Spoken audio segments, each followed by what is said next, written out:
vous avez des espèces de petites réformettes qui donnent l'impression qu'on va changer les choses. Le Parti socialiste en France qui dit avec nous ça va être la révolution, on va faire à peu près la même chose quand même, parce qu'on voit bien que sur la question des retraites, la gauche aurait fait la même chose que Sarkozy et laisse Sarkozy faire parce que c'est bien mieux quand c'est la droite qui le fait plutôt qu'elle-même. Donc on voit bien que le réformisme, il est extrêmement modeste et qu'il est le cache-sexe en fait de la gestion capitaliste du moment, alors que le libertaire est quelqu'un qui veut des réformes pour le coup radicales. Et des réformes radicales, ce sont des révolutions. Donc considérer que sur des points majeurs, par exemple la représentativité, ce qui me permet de passer à la deuxième partie de votre question, populaire, populiste, démagogue et démocrate, on voit bien aujourd'hui effectivement qu'il y a une vraie rupture entre les élites et le peuple, et vous me pardonnerez de prendre un exemple français, mais quand les Français ont voté contre le traité constitutionnel européen, ils ont dit non.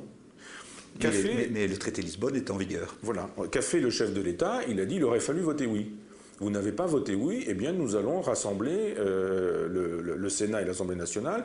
Eux vont voter, on sait très bien qu'ils voteront pour, puisque justement ils sont les représentants de l'élite nationale, et ils ont voté oui. Et alors le peuple a dit non, mais on a dit on va punir le peuple d'avoir dit non en disant à ses prétendus représentants qu'il faut dire oui, et l'affaire s'est trouvée réglée, c'est-à-dire qu'on a méprisé totalement le peuple dans cette aventure. Celui qui s'en viendrait dire mais on a méprisé le peuple dans cette aventure, il s'entend dire quoi par les élites? Qu'il est populiste, qu'il est démagogue.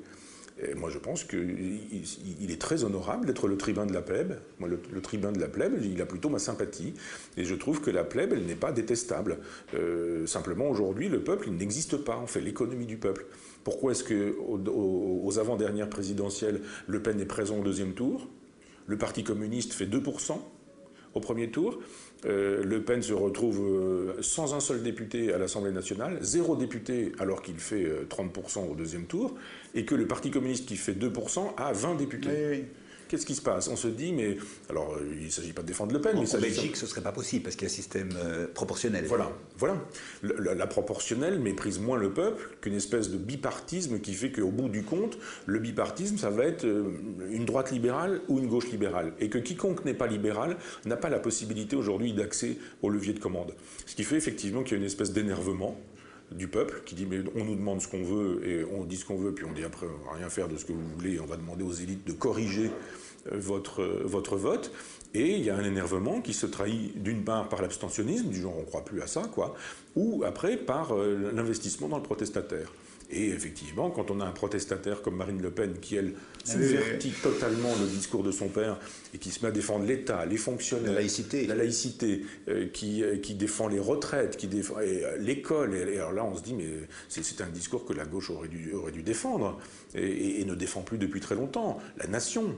C'est-à-dire la nation, quand on dit la nation aujourd'hui, on est fasciste, c'est Le Pen, c'est Pétain, c'est Vichy, c'est tout ça. On a juste envie de dire, mais attendez, c'est Jaurès qui disait que la nation était le seul bien d'un peuple qui n'avait rien à lui ou rien pour lui. C'était la seule propriété d'un peuple qui était démuni de tout. Est-ce que Jaurès aurait voté Marine Le Pen? Qu'est-ce que ça veut dire? Donc je pense aujourd'hui que le mépris du peuple... Moi j'en viens du peuple.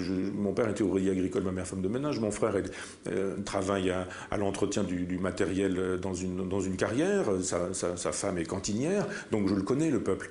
Je sais les difficultés qu'il a à vivre. Je sais qu'il ne peut pas aller au cinéma, aller au restaurant, emmener ses enfants en vacances parce que c'est pas possible. Parce qu'ils travaillent beaucoup quand ils ont du travail, quand ils ont en plus de ça d'avoir de la chance de travailler. Beaucoup, ils sont mal payés et ils se disent mais nos représentants ne nous représentent pas. On n'a personne pour parler à notre place, pour dire on a le souci des pauvres, des misérables. On dit ouais, enfin on a toujours le souci des sans-papiers, des immigrés, c'est bien, il y a toujours des artistes, des comiques, des acteurs qui défendent les cas des sans-papiers, etc. Mais le prolétariat, il existe encore, le prolétariat, quoi qu'on dise. On dit oui, mais ça c'est le sous-prolétariat. Mais bien sûr qu'il faut aussi défendre le sous-prolétariat et qu'il n'est pas question d'oublier les sans-papiers, les immigrés. Évidemment qu'il ne faut pas oublier cette partie-là du prolétariat. Mais l'autre partie du prolétariat, plus personne ne parle d'elle. On dit mais non, elle n'existe plus, cette classe sociale. Il n'y a plus de prolétariat. C'est pas vrai, il n'y a plus d'usines.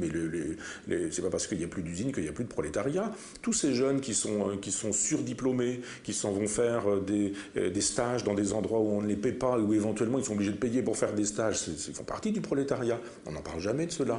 Il y a les ouvriers qui sont en fin de droit, qui sont obligés. Moi, je travaille avec un ami dans un jardin de réinsertion sociale. On les voit arriver, ces gens-là, qui sont à 2 ans ans, 3 ans de la retraite, et d'un seul coup, plus rien, plus d'argent, terminé, fini. Qui parle de ce peuple-là, de ce prolétariat-là dans la classe politique aujourd'hui? Personne, parce qu'ils savent bien en plus de ça que ce ne sont pas des électeurs. Les jeunes, ils en ont marre de la politique politicienne. On voit l'abstention d'ailleurs aux élections. Voilà, ces gens qu'on voit au jardin là régulièrement, dans le jardin de réinsertion, sont des gens qui ne vont pas voter. Ils disent mais voter pour qui ou pourquoi? Tout le monde s'en fout de nous, personne ne parle de nous, personne ne nous représente. Et vous avez une Marine Le Pen qui arrive et qui disait de la pauvreté, la misère, la souffrance quotidienne, le pouvoir d'achat des gens aujourd'hui. Et d'un seul coup, on se dit, bah, elle a raison.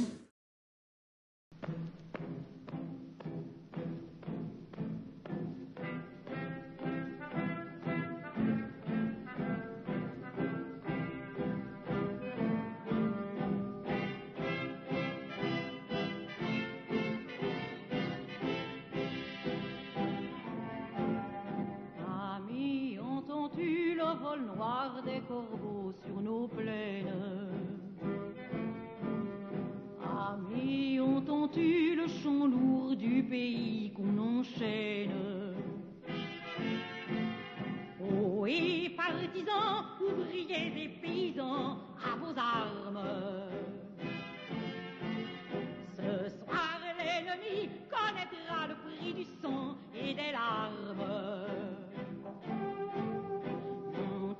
De la mine, descendez des collines, camarades. Sortez de la paille, les fusils, la mitraille, les grenades. Oh, et les tueurs, à la balle ou au couteau, tuez vite.